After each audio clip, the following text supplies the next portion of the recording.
नमस्कार मित्रांनो, मी आतिश शिंगे ध्येय यूपीएससी एमपीएससी या युट्यूब चॅनलवर पुन्हा एकदा तुमचं सर मागच्या व्हिडिओ लेक्चरमध्ये आपण जी यूपीएससी एक्झाम आहे, यूपीएससी एक्झामचं जे परीक्षेचं स्ट्रक्चर आहे ते परीक्षा स्ट्रक्चर आपण पाहिलं होतं. आताचं जे लेक्चर असेल त्या लेक्चरचा पुढचा पार्ट त्याला आपण म्हणतो यूपीएससीची पूर्व परीक्षा.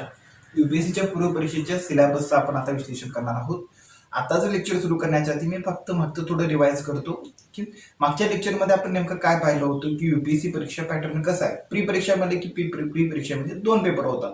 पहिला पेपर असतो पेपर क्रमांक 1, त्याला सामान्य अध्ययनाचा पेपर म्हणतात.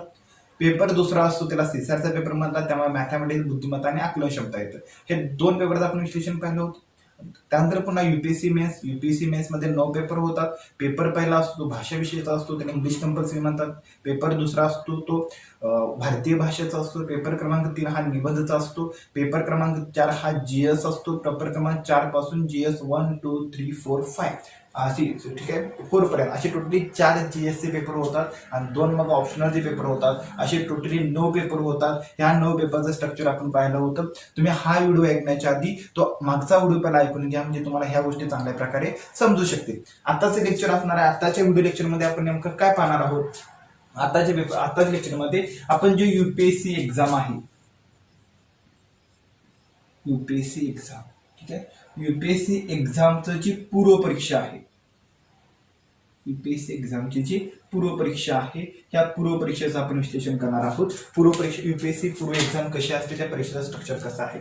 तर तुम्हाला मागच्या लेक्चरमध्ये मी सांगितलं होतं यूपीएससी पूर्व परीक्षा 2 पेपर असतात. 2 पेपरपैकी पहिला पेपर असतो पेपर क्रमांक 1 जो असतो तो जीएसचा असतो आणि पेपर क्रमांक 2 जो असतो तो कसला असतो, सीसॅटचा पेपर असतो. पेपर क्रमांक 2 जो सीसॅटचा असतो त्याचं आपण विश्लेषण पुढच्या लेक्चरमध्ये करू. आताचं जे लेक्चर असेल, आताच्या लेक्चरमध्ये जो पेपर क्रमांक 1 आहे, तो पेपर क्रमांक 1 म्हणजे जीएस आहे, तर आपण सामान्य अध्ययन पेपर क्रमांक 1 म्हणतो, त्याचं विश्लेषण करणार आहोत. ठीक आहे, त्याचा पूर्व परीक्षा जो सिलेबस आहे, सिलेबसचं आपण विश्लेषण करणार आहोत आताच्या लेक्चरमध्ये. सुरुवातीला पहिली गोष्ट माहित पाहिजे की यूपीएससी जी पूर्व परीक्षा आहे ती चालू परीक्षा, फक्त मेन्ससाठी कोण विद्यार्थी पात्र आहेत हे ठरवण्यासाठी फक्त ती एक्झाम घेतली जाते. ह्या एक्झाम मध्ये जो पेपर क्रमांक 2 असतो, पेपर क्रमांक 2 हा फक्त क्वालिफाय होण्यासाठी असतो. त्यामध्ये तुम्हाला फक्त 33 मार्क पाडायचे असतात. त्यामध्ये 33 मार्क पडल्यानंतर त्या एक्झामचा, त्या मार्काचा तुमच्या मेरिटमध्ये कोणतंही काहीही संबंध नसतो. तुमचं जे यूपीएससी प्रीचं मेरिट लागतं ते फक्त आणि फक्त ह्या एकमेव पेपरवर लागतं. म्हणजे यूपीएससी पूर्व परीक्षा जो जीएस पेपर आहे, जो सामान्य पेपर आहे, ह्या सामान्य पेपरवरून तुमचं मेरिट लागतं. मग या सामान्य पेपरचा विचार केला तर या सामान्य पेपरमध्ये स्ट्रक्चर कसं आहे, तर टोटली तुम्हाला ज्या आधी पण सांगितलं की 200 मार्क असतात. 200 मार्काचा हा पेपर असतो. किती क्वेश्चन असतात, तर 100 क्वेश्चन असतात. 200 मार्क आणि 100 क्वेश्चन असतात. एक क्वेश्चन 2 मार्काला असतो आणि ह्यासाठी किती, तर 1/3 निगेटिव्ह मार्किंग पण आहे. ह्या गोष्टी आपण आधी पाहिल्या होत्या. वेळ किती आहे, तर वेळ 2 तासाचा वेळ असतो. 2 तासामध्ये तुम्हाला हा पेपर सॉल्व्ह करायचा असतो आणि हा तुमचा हे परीक्षेचं स्ट्रक्चर बेसिक. ठीक आहे, आता या परीक्षेचा सिलेबस नेमका काय, ह्या परीक्षेमध्ये कोणत्या विषयाचं अनालिसिस होतं, ह्या लेक्चरमध्ये आपण थोडंसं विश्लेषणामध्ये पाहणार आहोत की जर तुम्ही युपीएससीच्या पूर्व परीक्षेचं विश्लेषण करत असाल तर युपीएससीच्या पूर्व परीक्षेमध्ये कोणता सिलेबस आहे. ठीक आहे, सिलेबस मध्ये मी जास्त डेप्थ वरच्या तुम्हाला इंट्रोडक्शन करून देईल. पुढचं एक जसं तुम्ही लेक्चर ऐकत जाल तसं तुम्हाला अपडेट होत जाईल की प्रत्येक गोष्टी तुम्हाला चांगल्या प्रकारे समजतील. आताच फक्त पुन्हा युपीएससीच्या पूर्व परीक्षेचा सिलेबस आपण विश्लेषण करणार आहोत. त्यामध्ये पहिली गोष्ट येते, त्यामध्ये पहिला पॉइंट आहे, त्यामध्ये येतं भारताचा इतिहास. आयोगानं फक्त शब्द दिलाय की भारताचा इतिहास तुम्हाला पाहायचा आहे. युपीएससी मध्ये काय, तर भारताचा इतिहास. आयोगानं कुठेही इतिहासाचं प्राचीन इतिहास, मध्ययुगीन इतिहास, आधुनिक इतिहास किंवा स्वातंत्र्य भारताचा इतिहास असं कोणतंही कुठेही नमूद केलेलं नाही. आयोगानं फक्त सांगितले तुमच्या युपीएससी प्रीला पहिला काय असेल, भारताचा इतिहास असेल. मग भारताच्या इतिहासामध्ये काय काय येतं, तर भारताचा इतिहासाचं विश्लेषण केला तर त्यामध्ये तुम्हाला पाहायला मिळतं की पहिला प्राचीन इतिहास पाहायला मिळतो. प्राचीन नंतर तुम्हाला काय पाहायला मिळतं, मध्ययुगीन इतिहास पाहायला मिळतो. मध्ययुगीन इतिहास तुम्हाला काय, तर भारताचा आधुनिक इतिहास पण पाहायला मिळतो. आधुनिक इतिहास, ठीक आहे, आधुनिक इतिहास मध्ये तुम्हाला काय पाहायला मिळतं, याचमध्ये पुन्हा लहानसा पार्ट येतो की स्वातंत्र्यानंतर भारत, स्वातंत्र्यानंतर भारत. ठीक आहे, आणि ह्याच सिलेबस मध्ये तुम्हाला पुढचं आणि काय पाहायला मिळतं, तर ह्यामध्ये तुम्हाला भारताची कला आणि संस्कृती पण पाहायला मिळते.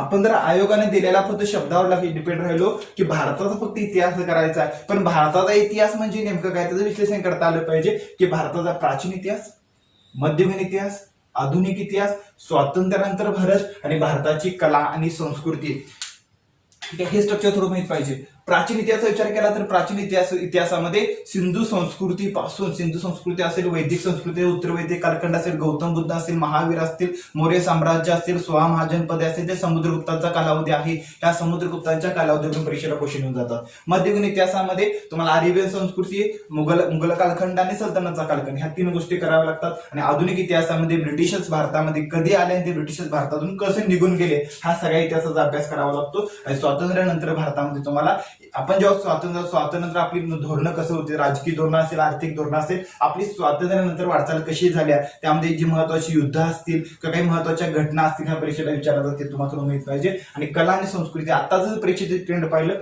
तर आताच्या परीक्षेला कला आणि संस्कृतीवर जास्त क्वेश्चन येतात. मग कला आणि संस्कृतीमध्ये कोणकोणत्या गोष्टी येतात तर कला संस्कृतीमध्ये साहित्य येतं, त्या काळात कोणकोणतं साहित्य गेलं होतं. कला संस्कृतीमध्ये तुम्हाला सामाजिक, आर्थिक, राजकीय जीवन थोडं माहित पाहिजे. त्यानंतर सांस्कृतिक जीवन माहित पाहिजे. सांस्कृतिक जीवनामध्ये गेला तर तिथं नृत्यकला कोणत्या होत्या, चित्रकला कोणत्या होत्या, ठीक आहे. त्यानंतर ह्या ज्या म्हणजे कला टॉपिक मध्ये हे सगळं विश्लेषण पूर्ण येतं, ठीक आहे. म्हणजे जेव्हा इतिहासाचं आपण विश्लेषण तुम्हाला हे सगळं स्ट्रक्चर माहित पाहिजे की भारताच्या इतिहासामध्ये कोणकोणत्या गोष्टी, युपीएससी प्री मध्ये भारताचा इतिहास एवढं नमूद केले, पण त्यामध्ये तुम्हाला ह्या गोष्टीचं सगळं अनालिसिस करावं लागतं.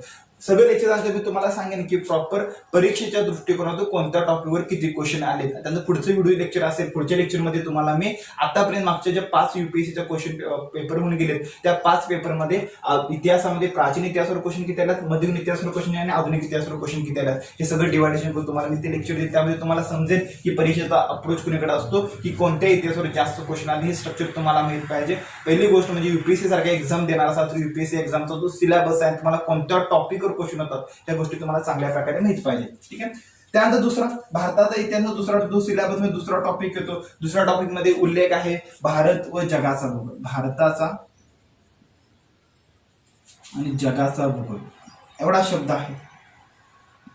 भारताचा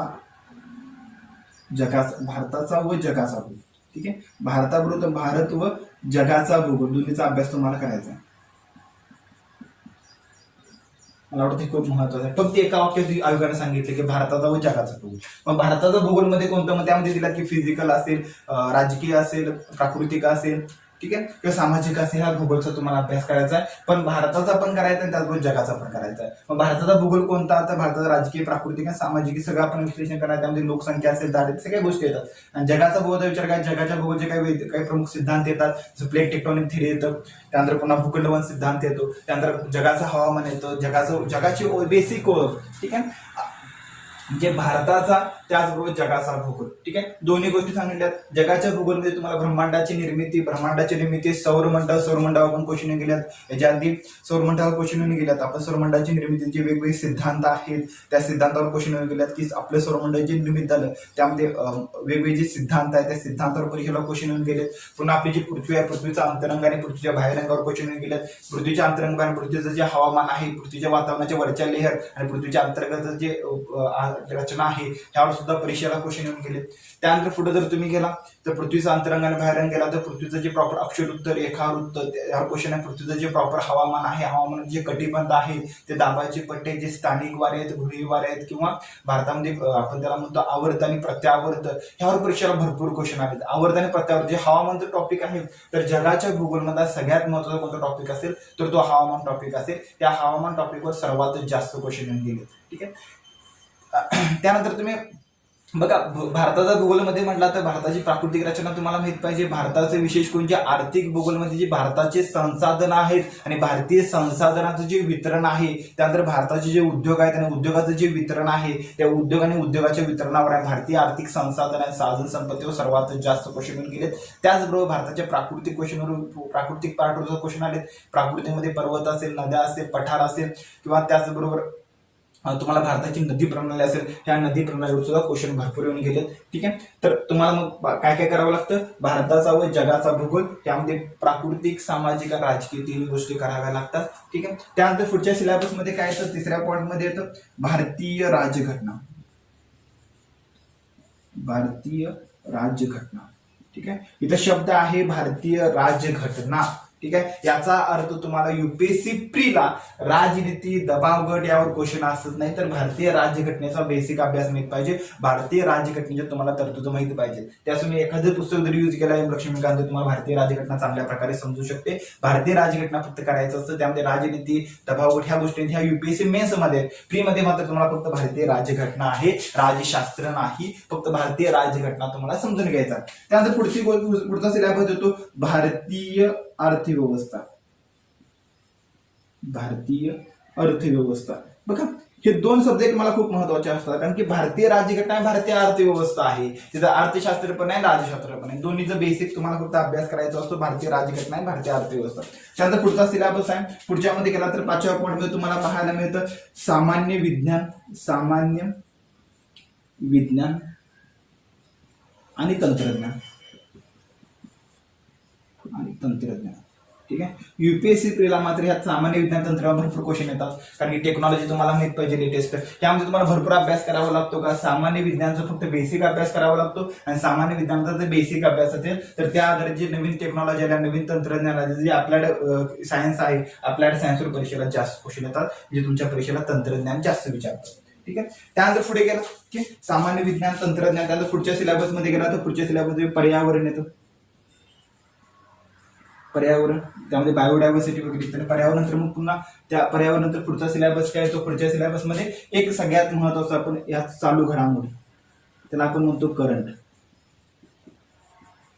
इथं आपत्ती, सुरक्षा असे टॉपिक युपीएससी प्रीला युपीएससी मेन्सला फक्त असतात. इथं फक्त चालू घडामोडी असतात, आणि हे चालू घडामोडी ह्या खूप महत्वाच्या असतात.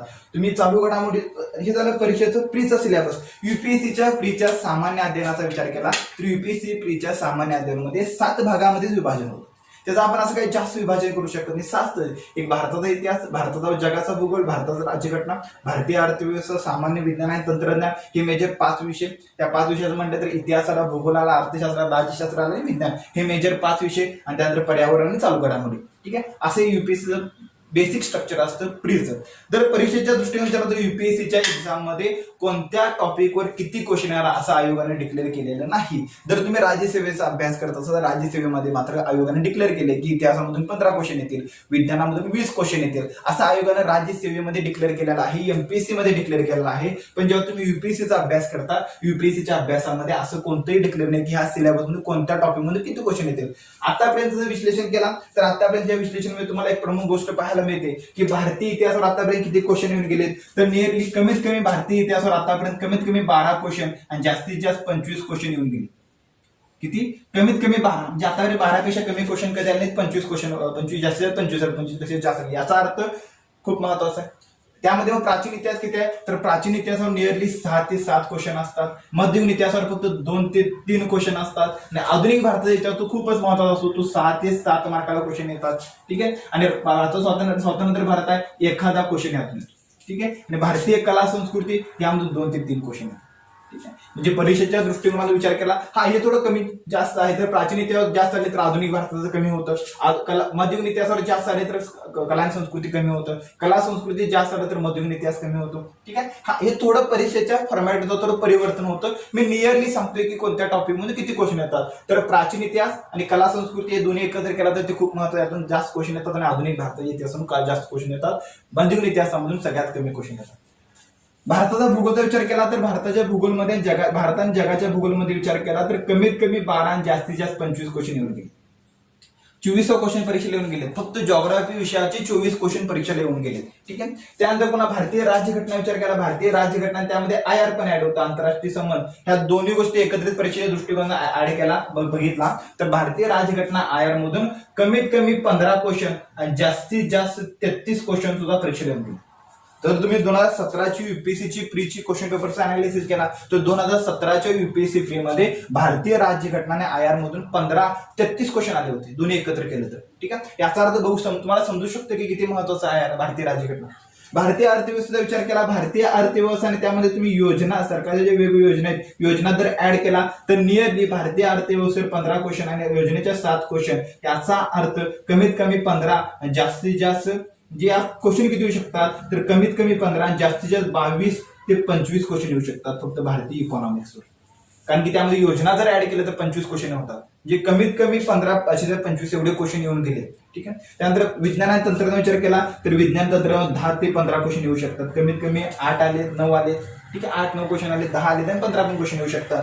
2019 ला विज्ञान आणि तंत्रज्ञान 19 क्वेश्चन आले होते. म्हणजे ठीक आहे, जे जास्तीचे क्वेश्चन येऊ शकतात. पर्यावरणाचा विचार केला तर पर्यावरण तुम्हाला 5 ते 7 क्वेश्चन येतात. आणि चालू घडामोडीचा विचार केला तर चालू घडामोडीचं विश्लेषण करतात. चालू घडामोडी आपण असं म्हणू शकत नाही की त्याला 10 ते 15 क्वेश्चन आतात. चालू घडामोडी ह्या कशा आहेत तर ते सगळ्या विषयावर डिपेंड असतात. की चालू घडामोडीचा क्वेश्चन इतिहासमधून येऊ शकतो, चालू घडामोडीचा क्वेश्चन जॉग्राफी मधून येऊ शकतो. समजा सध्या काय उष्णकटिबंधीय आवर्तांचं प्रमाण वाढलंय तर हे चालू घडामोडीमध्ये आवर्ताचं प्रमाण वाढले, मग चक्रीवादळाने वेगवेगळी नावं दिली, त्या चक्रीवादळाचं नाव क्वेश्चन आला तो जॉग्राफी मधून आला पण करंट बेसवर आला. भारतीय राज्यघटनेचे जे क्वेश्चन असतात ते करंट बेसवर होत असतात. की सध्या चालू घडामोडी काय तुला सध्या राज्यपाल पद जास्त चर्चेमध्ये आहे तर राज्यपाल पदावर बेस असतं, म्हणजे करंट बेस जीएस वर क्वेश्चन येतात. त्यामुळे चालू घडामोडी आपण डिसाईड करू शकत नाही, पण प्रॉपर चालू घडामोडी म्हटलं तर 10 क्वेश्चन येतात. पण ते जीएस बेस जर म्हटलं तर जीएस बेसवर चालू घडामोडी जास्त असतात. एकूण जर प्रीचं वेटेज जर विचार केला युपीएससी सारख्या एक्झाम मध्ये तर मी असं म्हणू शकतो की युपीएससीच्या एक्झाम मध्ये एकूण क्वेश्चन पैकी नियरली 50 क्वेश्चन हे चालू घडामोडी असतात. फक्त 50 क्वेश्चन म्हणजे 50% म्हणजे जास्त म्हणू शकतो. युपीएससी मेन्स म्हटला तर नियरली 70-80% चालू घडामोडी येतात, पण प्रीला 50%. हे कसं मी डायरेक्ट म्हणत नाही की चालू घडामोडी येतात. पर्यावरणचे क्वेश्चन हे पर्यावरण मधून येतात का तर पर्यावरणचे क्वेश्चन हे चालू घडामोडी येतात. की सध्या पर्यावरण कोणतं समिट झालं, कोणतं घटना घडल्या, क्योटो प्रोटोकॉल म्हणजे काय, सध्या कॉप परिषद म्हणजे नेमकं काय, तर हे सगळं जे चालू घडामोडी आहे जे पर्यावरणचे क्वेश्चन चालू घडामोडीवर येतात. सामान्य विज्ञानाचे क्वेश्चन तंत्रज्ञान चालू घडामोडी, तर तंत्रज्ञानाचे क्वेश्चन चालू घडामोडी, भारतीय अर्थव्यवस्था चालू घडामोडी येतात. म्हणजे करंट प्लेस जीएस मधून क्वेश्चन याचा अर्थ चालू घडामोडी नेहमी 15 ते 50 मार्कापर्यंत असू शकतात. त्यामुळे ह्याचा अभ्यास करण्याची एक मेथड वेगळी पाहिजे. तुम्हाला करंट प्लस जीएस करता आलं पाहिजे. करंट मधून तुम्हाला जीएस सर्च करता आलं पाहिजे. जेव्हा तुम्हाला करंट मधून जीएस सर्च करता येतं तेव्हा तुम्हाला युपीएससी सारख्या एक्झामला तुमचं निम्म मार्क होतं. याचा अभ्यास कसा केला पाहिजे ते मी तुम्हाला पुन्हा सांगणारच आहे. ठीक आहे. हे युपीएससीचं प्रीचं स्ट्रक्चर झालं. आता युपीएससीच्या प्रीचं स्ट्रक्चर मध्ये पाहतो थोडं कन्फ्युजन काय की कमीत कमी 12 जास्तीत 25, तर असं कसं काय क्वेश्चन आले तर वेगवेगळ्या साली जर तुम्ही 2014-15 विश्लेषण केला तर 12 क्वेश्चन आले, पुढचं 19ला 25 क्वेश्न आले. तर तो दायरा युपीएससीने फिक्स केला. ह्या सगळ्या स्ट्रक्चरचा आणण्यासाठी उद्देश काय होता की युपीएससीचं प्रिपरेशन करणारा तुम्हाला कोणताही विषय हे जो युपीएससीचा प्रीचा जो सिलेबस दिला ह्यातून कोणताही विषय तुम्हाला सोडून देता येत नाही, एस्केप करता येत नाही. पाठिंबा रिझन काय, जर तुम्ही म्हटला की मी सायन्स बॅकग्राऊंड असल्यामुळे मला भारतीय अर्थव्यवस्थेचा समजत नाही, भारतीय अर्थव्यवस्था किचकट होतोय, तेव्हा मी भारतीय अर्थव्यवस्था ऑप्शनल टाकतो, त्याचा अभ्यास मी करतच नाही. जर तुम्ही असे केला त्याच वेळी जर भारतीय अर्थव्यवस्थेवर 25 क्वेश्चन आले तर तुम्ही प्री क्वालिफाय होऊ शकत नाही. किंवा तुम्ही म्हटला मी कला शाखेचा विद्यार्थी मी विज्ञानचा अभ्यास करणार आणि विज्ञानच्या गोष्टीचा अभ्यास न करता जर तुम्ही परीक्षेला गेला आणि विज्ञानावर परीक्षेला 20 क्वेश्चन आले तर तुमची प्री तिथंच तुम्ही बाहेर पडू शकता. कारण स्पर्धा परीक्षेमध्ये युपीएससी सारख्या एक्झाम मध्ये तुम्ही डिस्क घेऊ शकत नाही, कारण की परीक्षेचं स्ट्रक्चर आहे. कधी पण कोणत्या पण विषयावर कुठल्याही युपीएससी भर देऊ शकतं. कधी जॉग्राफीला भर देऊ शकतं, कधी पॉलिटिक्सला भर देऊ शकतं, कधी इकॉनॉमिक्सला भर देऊ शकतं, कधी विज्ञान आणि तंत्रज्ञानाला भर देऊ शकतं. म्हणजे युपीएससी आपल्या सिलेबसमध्ये कधी पण कोणत्या पण विषयाला भर देऊ शकतं आणि तुमचा तो विषय चांगलाच पाहिजे. याचा अर्थ युपीएससी सारख्या एक्झामचं जर प्रिपरेशन प्रीचं एक्झामचं प्रिपरेशन करत असाल तर युपीएससी प्री मध्ये तुम्हाला सर्व विषयांचा अभ्यास करावा लागतो. जे नियरली 7 विषय तुम्हाला मी सांगितले. पुन्हा एकदा सांगतो 7 विषय कोणते, भारताचा इतिहास, भारत व जगाचा भूगोल, भारतीय राज्यघटना, भारतीय अर्थव्यवस्था, सामान्य विज्ञान आणि तंत्रज्ञान, पर्यावरण आणि चालू घडामोडी, ह्या 7 गोष्टी येतात तुमच्या प्रीच्या सिलेबसमध्ये. ठीक आहे. मला वाटतं इथपर्यंत आपण थांबूया. मला वाटतं सगळ्यांना संपल्याचं. तुम्हाला कसं वाटतं व्हिडिओ ते सांगा. ठीक आहे. Okay, thank you.